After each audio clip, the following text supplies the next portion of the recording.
Good morning. Good morning. Welcome or welcome back to Bookeemonsters. My name is PK. It is Wednesday, August the 7th, and we are here to look at the new releases being set into the wild this week. Every day of the week, we look at a different genre, and on Wednesdays, we look at romance.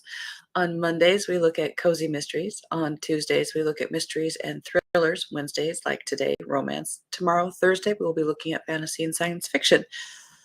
Friday, Freeform Friday, we look at whatever I feel like looking at. So ultimately, we look at at least 75 books each and every week that are being new releases. Quick announcements. I do not have sprints tonight. It is Wednesday. I don't do them on Wednesday nights. I will have sprints again tomorrow evening. I do them 3 times a week, every Tuesday and Thursday evening, and then Saturday afternoons. Good morning, Elena. Happy Wednesday. How are you doing? Did you have a good birthday? I haven't had a chance to ask you. Let us jump in. There are a lot of romances. First up, Elizabeth of East Hampton, For the Love of Austin, Book 2 by Audrey Beleza and Emily Harding. It's a truth universally acknowledged, well, by Elizabeth Bennet anyway, that there's nothing worse than summer in the Hamptons. She should know. She's lived out there her whole life. Every June, her hometown on the edge of Long Island is inundated with rich Manhattanites who party until dawn and then disappear by September. And after 25 years, Lizzie wants to leave too. But after putting her own dreams on hold to help save her family's failing bakery, she's still surfing the same beach every morning and waiting for something, anything to change. She's not holding her breath, though, not even when her sister starts flirting with the hot new bachelor in town, Charlie Pierce, and he introduces Lizzie to his even hotter friend. Will Darcy is everything Lizzie Bennet is not. Can you not write original? Aloof, arrogant, and rich. Of course, he's never cared about money. We know how this goes. Moving on.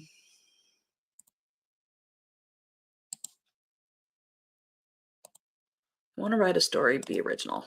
That's all I'm saying. 4 Weekends and a Funeral by Ellie Palmer. Speaking of being original, she found the right guy at the dead wrong time. When 30-year-old post-double mastectomy BRCA1 carrier and reluctant thrill seeker Allison Mullally arrives at her ex-boyfriend Sam's funeral to discover that no one knows he dumped her, she agrees to play the grieving girlfriend for the sake of the family.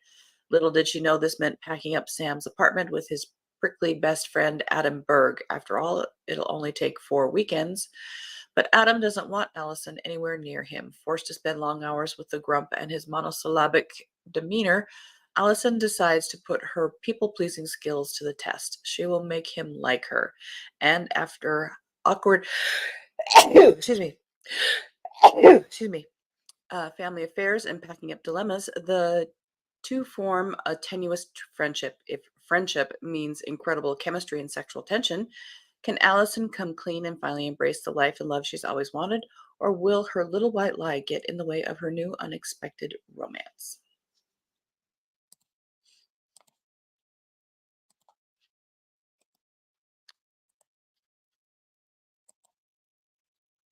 Hot Earl Summer by Erica Ridley.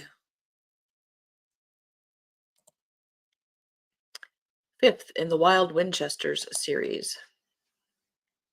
Action adventure meets Regency romance in this feminist romp. Regency didn't have feminists. Bold, curvy Elizabeth Winchester loves cuddling hedgehogs almost as much as she adores vanquishing villains with the sharp blade concealed inside her cane. Despite others' opinions about her body and gender, nothing will stop her from seeing justice done. When her next mission drops at the dastardly Earl of Densmore's castle, she's prepared to duel like gentlemen, only to be locked inside. Her trusty sword cannot defeat the castle's hidden traps or protect her heart from the devilishly handsome rogue guarding the keep. When reclusive inventor Stephen Lennox agreed to impersonate his cousin for a few days, he didn't expect the Earl to vanish altogether. Nor could Stephen predict mounting death threats or the arrival of a beguiling, blade-wielding spinster who declares herself his new bodyguard. As the Earl's enemies lay siege to the castle, Stephen fights his way past Elizabeth's defenses. She'll share his bed, but when the adventure concludes, she vows to sever their affair, unless she can somehow convince a swashbuckling siren to surrender her heart. Dot dot dot.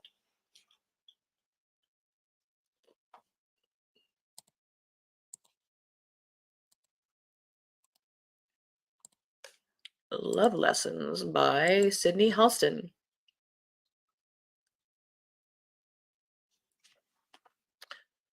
Quirky, free spirited Valerie Marquis likes to make sure her kindergarten class has fun while learning. Uptight by the book Andrew Wexler is allergic to fun, and loud music gives him a migraine, which makes sharing a wall with the other kindergarten teacher who loves to blast music all day his worst nightmare.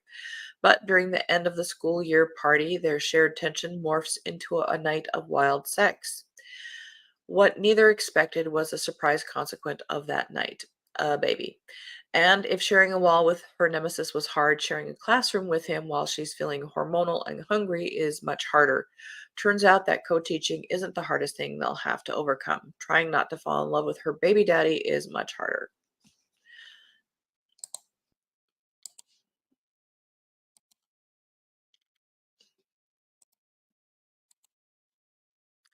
I am apparently not in the right frame of mind for romances today. The Friend Zone Experiment by Zen Cho. I like this cover. From the outside, Renee goes, life looks perfect. She's 30 and beautiful, runs a glamorous and profitable women's clothing company in London, and is dating a hot Taiwanese pop star. But Renee is lonely. Estranged from her family in Singapore, she practically lives at the office, and now she's just been dumped by her supposed boyfriend, who she never saw anyway, so why is she ruining her Instagram ready makeup by crying? Before she can curl up on the couch with a pint of Ben and Jerry's, Renee's father calls. He's retiring, and thanks to the screw ups of her wastrel brothers, he is considering her as the next CEO of the family business, Chahea Group, which one of the largest conglomerates in Southeast Asia. That stamp of her father's approval would mean everything to Renee, but can she cooperate with the brothers who drove her out of Singapore? But fate isn't done with her. That same night, Renee bumps into her first love, Yep Ketsiong, who broke her heart during university. They spend a wonderful night together, but Ketsiong is pursuing a dangerous vengeance for his family. In the light of day, is there any hope for the two of them?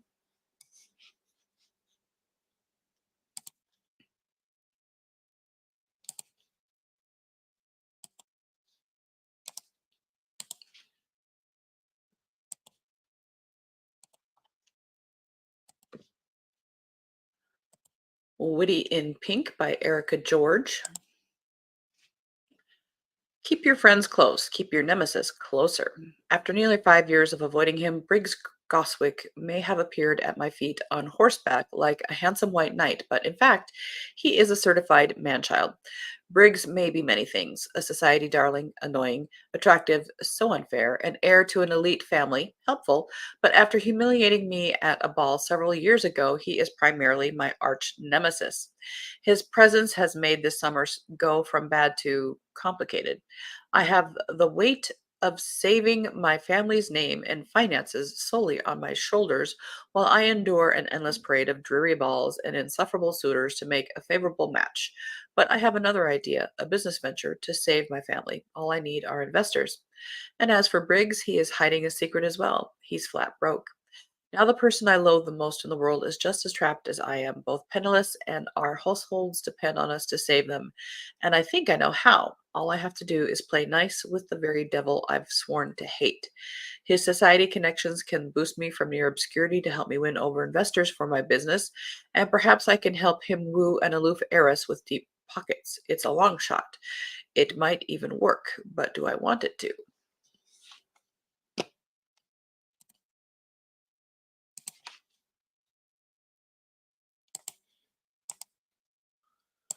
A Matter of Mercy by Lynn Hugh. That is a pretty cover. Carolyn Markham thought she'd put the great mistake of her life behind her when she left Wellfleet, but is forced to face it when she returns to her childhood home on the bay to care for her dying mother. Ridley Neal thought he'd put his past and his prison term behind him when he returned home to take over his father's oyster and clam farm in the harbor. Casual acquaintances long ago, they connect again during a fierce nor'easter. But their suspicions are soon raised when a lawsuit threatens Rid's livelihood and a chance encounter with the woman Carolyn most wronged results in threats and vandalism, each burdened with separate guilts and struggling with mistrust of the other. Can Carolyn and Rid set aside their fears and take a chance on the possibility of forgiveness and love? Says this is inspired by a 1996 lawsuit.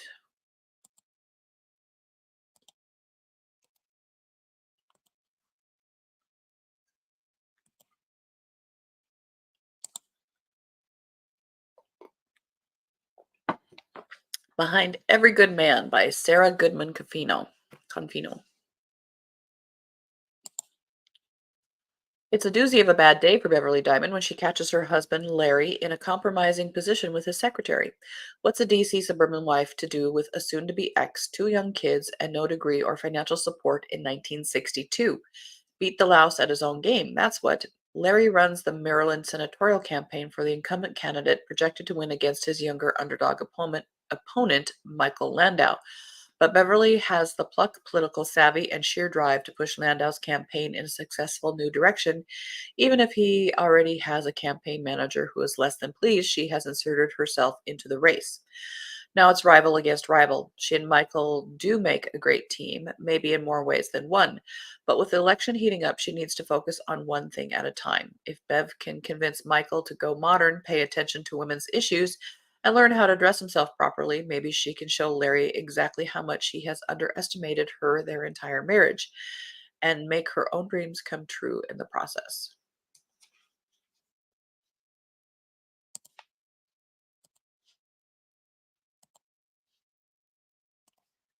You guys have no idea how many snarky comments I am not saying.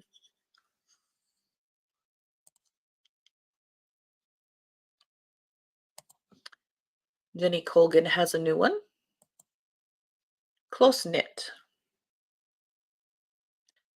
In the northernmost reaches of Scotland, where a string of little islands in the North Sea stretches toward Norway, lives Gertie McIntyre, a proud island girl by birth. Her there it is again.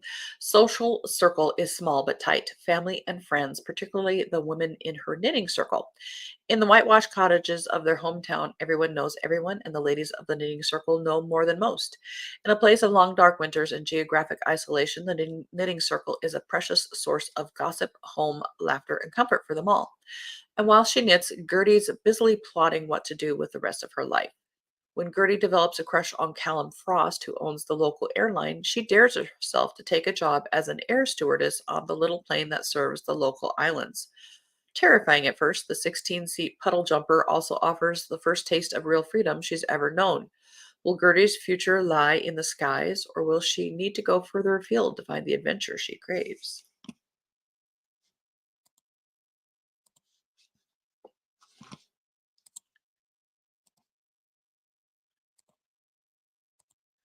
Next up, Good Boy by L. Kennedy and Serena Bowen. Hold the phone. No, that is a republish. Moving on.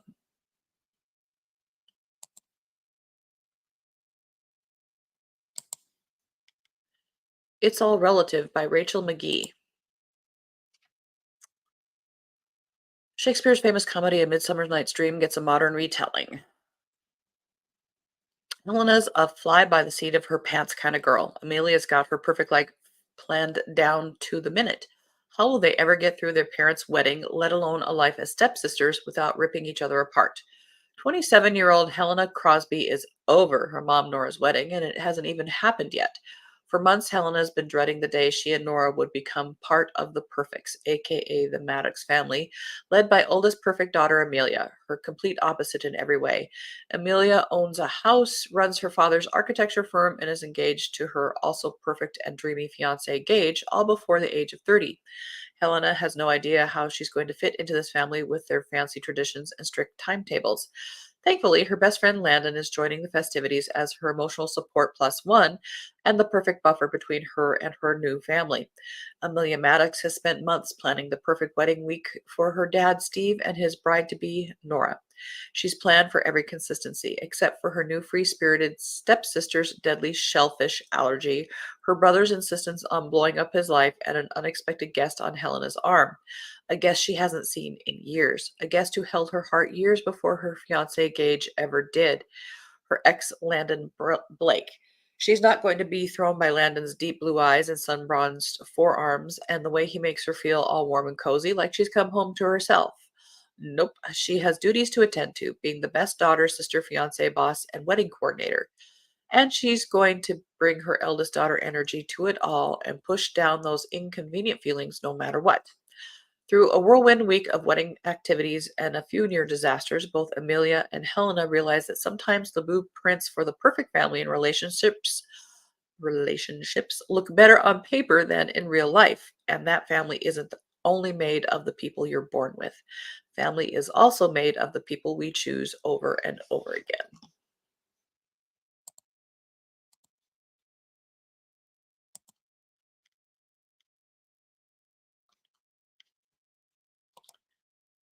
In Every Life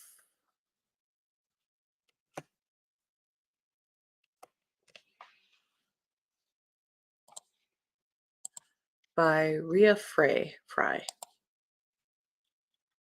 Harper's living a life she never expected. After a failed attempt at making it as an artist in New York while falling for and losing her first love, her dreams crumbled in the span of a week. A decade later, Harper is happily living a simpler life as an art teacher in Chattanooga with her beloved new husband, Ben. When Ben is diagnosed with late stage cancer, their whole world shifts. Despite the bad news, Ben comes up with one final wish for his wife. He wants Harper to find a new partner before he dies. When the New York Times sends a journalist to do a feature story about Ben's life, Harper comes face to face with Liam Hale, the man she fell madly in love with all those years ago and never saw again. Suddenly, Harper is faced with all those what ifs. What if Harper had ended up with Liam instead of Ben? What if she'd pursued life as an artist instead of teaching? What if it had all turned out differently? After making a wish, Harper wakes up to find herself in a parallel universe where her what ifs become a reality. Is the grass really greener, or is she standing right where she should be, no matter the cost?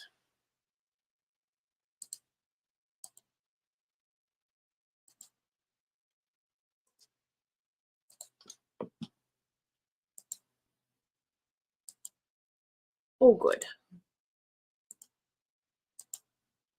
Saved by the Matchmaker by Jody Headland, second in a Shanahan match. After her annulment is finalized, Enya Shanahan finds herself caught in a web of scandal and obligation while carrying a secret that threatens to shatter her family's reputation. Determined to find a suitable marriage for Anya, her father turns to a wily matchmaker to save them from their circumstances.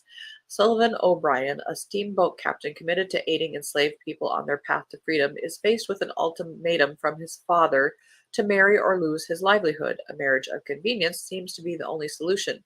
As he and Anya face the trials of their pasts and a city consumed by fire, they must confront their deepest fears and learn to trust in love, even when darkness threatens to engulf them.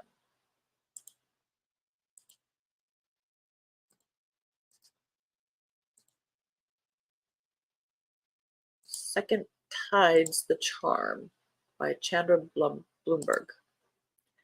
When two marine biologists with a complicated history are thrown together on a shark study broadcast over social media, it's anything but smooth sailing. At first glance, Hope Evans just landed the perfect job, spending the summer on a shark research boat. Except, as every marine biologist knows, it's what's going on beneath the surface that counts, and Hope's new position comes with a big catch. The boat belongs to her ex-boyfriend, Adrian Hollis Parker. For 3 years, Hope's been treading water, staying away from anything that reminds her of their past. It's time to dive back into a job that could springboard her career and maybe offer much needed closure.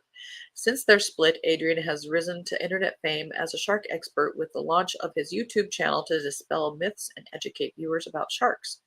But success rings hollow without hope. Embracing this new career trajectory has a risk, but working in cramped quarters with the woman he never stopped loving, that has the potential to backfire in heartbreaking ways. Side by side, weathering storms of every kind, they'll have to navigate the murky waters of past hurts and hope it's not too late to chart a new course.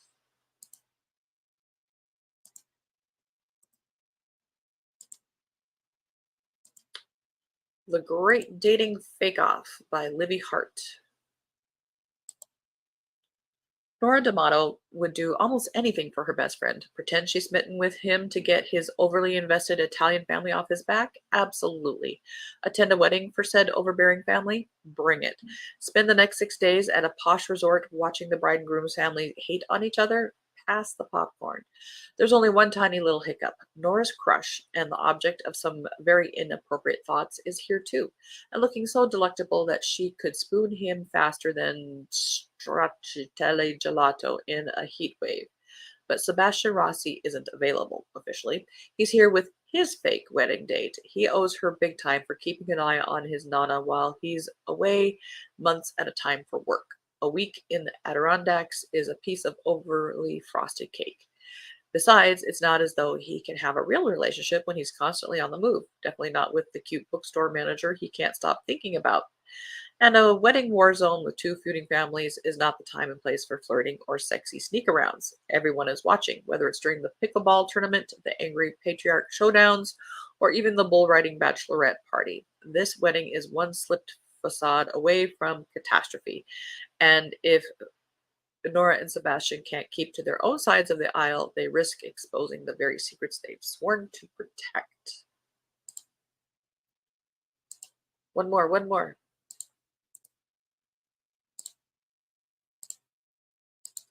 The Mad Baron's Bride by Misty Urban, fourth in the Ladies Least Likely. Lita Roth is atoning for the crimes of her past in her new life as lady companion, mentor, and fixer for those seeking love. But finding a wife for the Mad Baron is a task that will defeat even clever, capable Lita. For what woman would want a man, titled or not, rumored to have killed his first wife? Lita will stay in her comfortable establishment in Bath, thank you, until a ghost comes in search of her, a ghost determined to expose the secrets Lita has kept hidden for 8 long years. Jack Burnham, Baron Brancaster of Holm Hall, isn't mad, he doesn't think, but he does need a governess for his daughter, and Lita Roth seems the woman to help him, even if he suspects she's running away from something, even if she raises longings for a life he knows he can't have. But how can Jack convince Lita she's safe with him when Holm Hall holds secrets of its own? For more than one betrayal haunts the windy cliffs of Norfolk, where the Mad Baron's wife died, and while Jack might try desperately to shield Lita from the mistakes of his own past, he can't protect her from the ghost in hers, which is hell-bent on taking away everything she's come to love. That's it. We made it.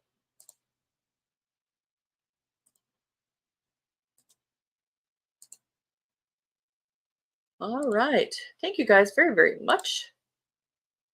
I will be posting this later, so you can watch it later if you want to see what the new releases in romance are this week. Again, I don't have any sprints tonight. I don't do them on Wednesday night. We'll have them tomorrow night on Thursday at 6 p.m. Mountain Time, 8 p.m. Eastern. I often start a little bit early if traffic goes better. Hope you have a very good day. Hope you're reading good books. As the banner says here, don't be a bookworm, be a bookie monster. Nom nom nom. Have a good day and God bless.